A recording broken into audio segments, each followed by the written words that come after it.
তো আমরা মেশিনারি যে প্রিন্সিপাল আছে সেই মেশিনারি প্রিন্সিপাল নিয়ে আমরা একটু রিভিউ করব এবং পাশাপাশি সবগুলা টার্মকে একটু শর্টে জাস্ট একটু কারসরি লুক দেখে দেখে যাব। তো আমরা প্রথমে ডেফিনেশন এবং ল এগুলো দেখেছিলাম বিভিন্ন মেশিন সংক্রান্ত, Ampere's law, Biot Savart law, Faraday's law of electromagnetic induction, এবং আমরা ভিতরের টপিকেও আরো কিছু ল দেখলাম, বিভিন্ন rule, Fleming's left hand rule, right hand rule, Maxwell cork screw rule, Lenz law, Lorentz law. আমরা শর্ট কিছু ডেফিনেশন শুরুর দিকে দেখব, তারপরে আমরা ম্যাগনেটিক ফিল্ড কি এবং ম্যাগনেটিক সার্কিট কি, ইলেকট্রিক সার্কিটের সাথে ম্যাগনেটিক সার্কিটের কি সম্পর্ক উম, সেটা দেখব। আমরা বিএইচ কার্ভ অথবা যেটাকে আমরা হিস্টেরিসিস কার্ভ বলি, এবং হিস্টেরিসিস এবং এডি কারেন্ট লস, এটা আমরা দেখব। আর এগুলোর জন্য আমরা রেফার করতেছি চ্যাপম্যানের ইলেকট্রিক মেশিনারি ফান্ডামেন্টালস যে বই আছে সেই বইটাকে। তো আমরা সামনের দিকে ফরওয়ার্ড হচ্ছি।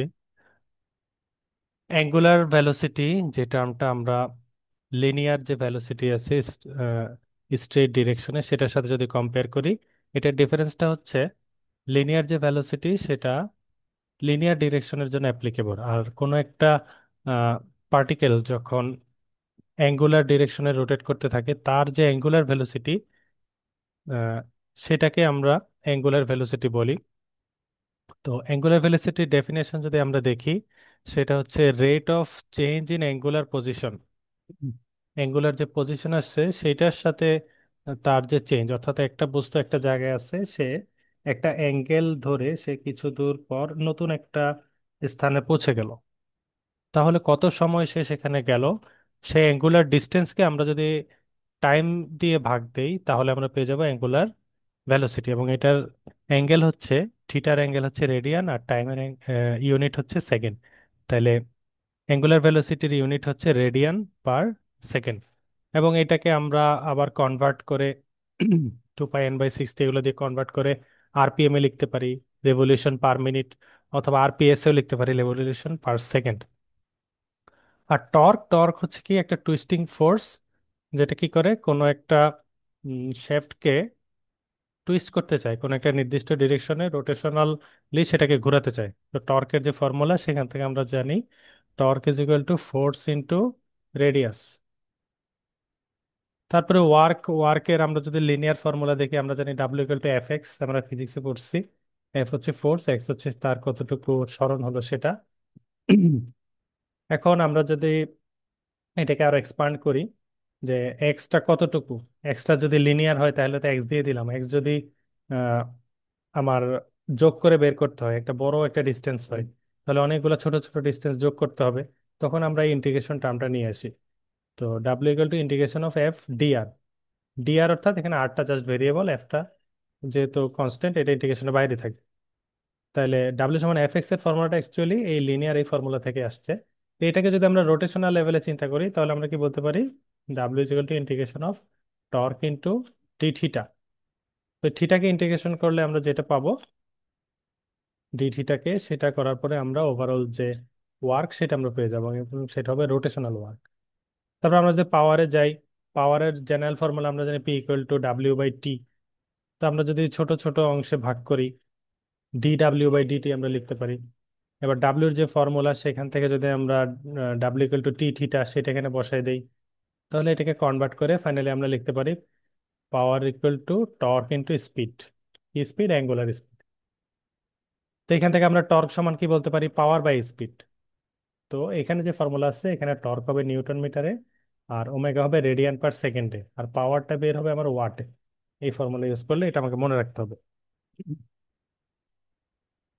এরপরে আমরা যদি ম্যাগনেটিক ফিল্ড এর কিছু ইন জেনারেল প্রিন্সিপাল বা প্রপার্টি নিয়ে চিন্তা করি, তাহলে আমরা মনে রাখতে হবে আমাদেরকে যে যদি একটা কারেন্ট ক্যারিং কন্ডাক্টর থাকে তার মানে তার চারিদিকে একটা ম্যাগনেটিক ফিল্ড আছে। এখন সেই ম্যাগনেটিক ফিল্ডটা কেমন হবে, যদি টাইমের সাথে কারেন্টটা চেঞ্জ হয় তাহলে টাইমের সাথে ম্যাগনেটিক ফিল্ডটাও চেঞ্জ হবে। ঠিক আছে, time changing magnetic field induces a voltage in a coil of wire if it passes through that coil. Second প্রপার্টিটা হচ্ছে তুমি যদি একটা ম্যাগনেটিক ফিল্ডকে একটা কয়েলের কাছাকাছি রাখো এবং সেই ম্যাগনেটিক ফিল্ডটা কয়েলকে কাট করে, তাহলে কয়েলে একটা ভোল্টেজ ইনডিউস হবে। তারপরে থার্ড যে ফর্মুলা, এই ফর্মুলাটা কি, একটা কারেন্ট ক্যারিং কন্ডাক্টরকে যদি একটা ম্যাগনেটিক ফিল্ডের কাছাকাছি রাখো, সে একটা ফোর্স অনুভব করবে। এটা হচ্ছে লরেন্জ ল। অর্থাৎ সব ল গুলাকে আমরা কাছাকাছি নিয়ে আসতেছি আর কি। 2 নাম্বার যে ফর্মুলা এখানে দেওয়া আছে, এটা হচ্ছে ফ্যারাডেস ল। 3 নাম্বারটা লরেন্জ ল।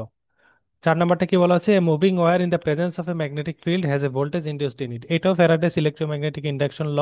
এখানে কি হচ্ছে, তুমি যদি একটা ওয়্যারকে মুভিং অবস্থায় রাখো আর একটা ম্যাগনেটিক ফিল্ডকে স্ট্যাটিক অবস্থায় রাখো, তাহলেও কি হবে, ওই কয়েলের মধ্যে ওই ম্যাগনেটিক ফ্লাক্স দিয়ে ফ্লাক্সের কাটিং হবে এবং এখানে rate of change of flux থাকবে কয়েলের মধ্যে।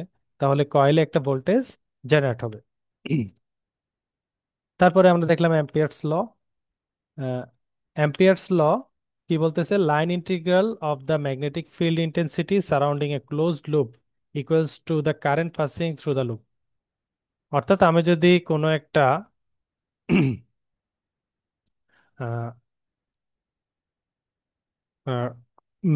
নেট কারেন্ট যদি আমি জানতে চাই, ম্যাগনেটিক ফিল্ড আছে কোথাও এবং সেখানে কতটুকু নেট কারেন্ট জেনারেট হবে সেটা যদি আমি জানতে চাই, তাহলে আমার ফর্মুলাটা কি হবে, আমার ওখানের এইচটা জানতে হবে, ম্যাগনেটিক ফিল্ড ইন্টেন্সিটি কেমন, এবং সেই ইন্টেন্সিটিটা যেই লুপ ধরে আছে সেই লুপের ছোট একটা অংশ নিয়ে ইন্টিগ্রেট করে ক্লোজ ইন্টিগ্রেশন করতে হবে। তার মানে close integration of magnetic field into small যে ডিস্টেন্স আছে ডিএল, এই ডিএল কে ইন্টিগ্রেট করে আমরা কি পাবো, পুরা ক্লোজড যে পাত আছে সেই পাতের আমরা দৈর্ঘ্য পেয়ে যাব। করলে এই দুইটা গুণ করলে আমরা কি পাবো, ওই লুপের মধ্যে কতটুকু কারেন্ট পাস করতেছে ওই লুপ দিয়ে সেই কারেন্টটা আমরা পেয়ে যাব।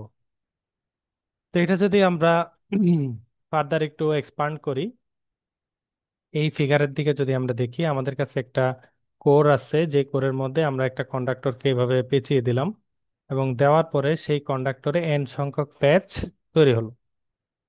আর আমি একটা পাথ কনসিডার করতেছি, যেই পাথটা হচ্ছে কি, এখানে যখন কারেন্ট যাবে এখানে ম্যাগনেটিক ফিল্ড তৈরি হবে, সেই ফিল্ডটা কোরের মধ্য দিয়ে এখান দিয়ে এসে এখানে কাভার করবে, তাই না? তাহলে এখানে আমি যদি একটা পাথ নেই কোরের একদম সেন্টার দিয়ে, ঠিক আছে, তাহলে সেটা কি হবে, মিন পাথ, মানে গড় পাথ। আচ্ছা, তো এই ফর্মুলা যদি আমি এখন আমার যে এখানে সার্কিটটা তৈরি হলো একটা ম্যাগনেটিক সার্কিট, সেই সার্কিটে আমি অ্যাপ্লাই করি, তাহলে কি হবে, close integration of H dot DL is equal to I net. এটা হচ্ছে ইন জেনারেল ফর্মুলা। তো তুমি দেখো এখানে নেট কারেন্ট কতটুকু, এখানে প্রত্যেকটা ওয়াইন্ডিং দিয়ে প্রত্যেকটা টার্ন দিয়ে আই কারেন্ট ঢুকতেছে না, আই আই আই আই। তাহলে এই লুপের মধ্যে কয়টা কারেন্ট ঢুকতেছে, এন সংখ্যক আই। তাহলে নেট কারেন্ট হচ্ছে এন আই। এই লুপের মধ্যে কারেন্ট কতটুকু যাচ্ছে, এন ইন্টু আই। যেহেতু প্রতিটা টার্নে আই যায়, তাহলে এন সংখ্যক টার্নে এন আই সংখ্যক কারেন্ট যাবে। আর আমি যদি এই যে পাথটা আছে, এই পাথটার ক্লোজ ইন্টিগ্রেশন নেই, তাহলে আমি কি পাবো, এই কোরের পরিসীমা পাবো, তাই না? এই কোরের একদম সেন্টারের যে পরিসীমা সেটা আমরা পাবো। তো সেই পরিসীমার আমরা নাম কি দিয়ে দিচ্ছি, এলসি। তাহলে আমরা কি লিখতে পারি, এই ক্লোজ ইন্টিগ্রেশন অফ ডিএল মানে কি, এই কোরের পরিসীমা, তাহলে H into LC is equal to NI. তাহলে এই ফর্মুলা দিয়ে আমি একটা ম্যাগনেটিক সার্কিটের কি বের করতে পারবো, ম্যাগনেটিক ফিল্ড ইন্টেন্সিটি এইচ বের করতে পারবো।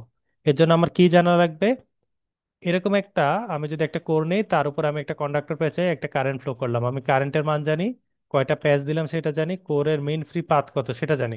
তাহলে আমি কি বের করতে পারবো, তাহলে আমি বের করতে পারবো এখানে ম্যাগনেটিক ফিল্ড ইন্টেন্সিটি কত। কারণ ওই জিনিসটা তো চোখে দেখা যায় না, ম্যাগনেটিক ফিল্ড ইন্টেন্সিটি তো চোখে দেখা যায় না, এটা একটা অদৃশ্য জিনিস।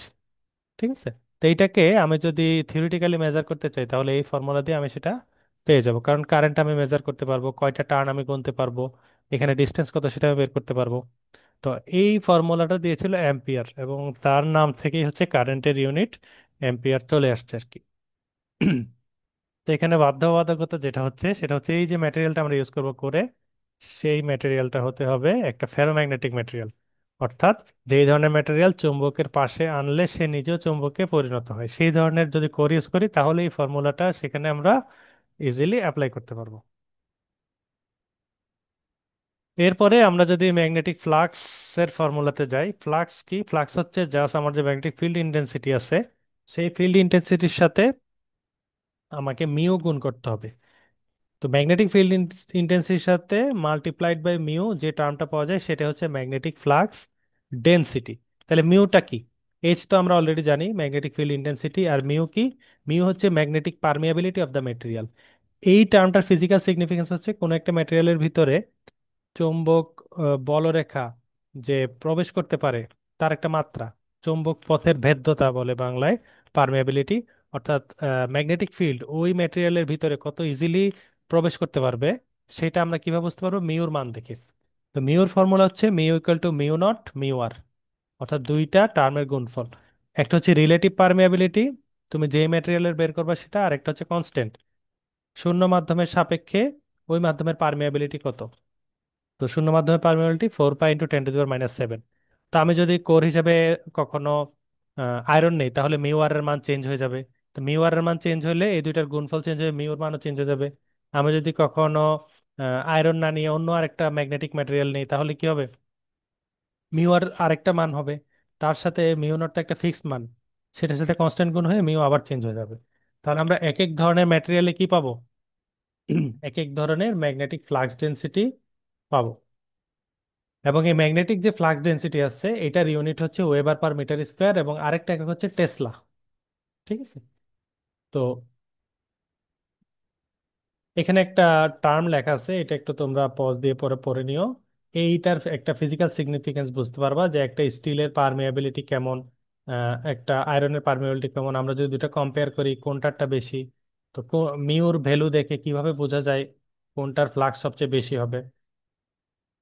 আচ্ছা, আমরা যদি ইলেকট্রিক সার্কিটের সাথে ম্যাগনেটিক সার্কিটকে কম্পেয়ার করতে যাই,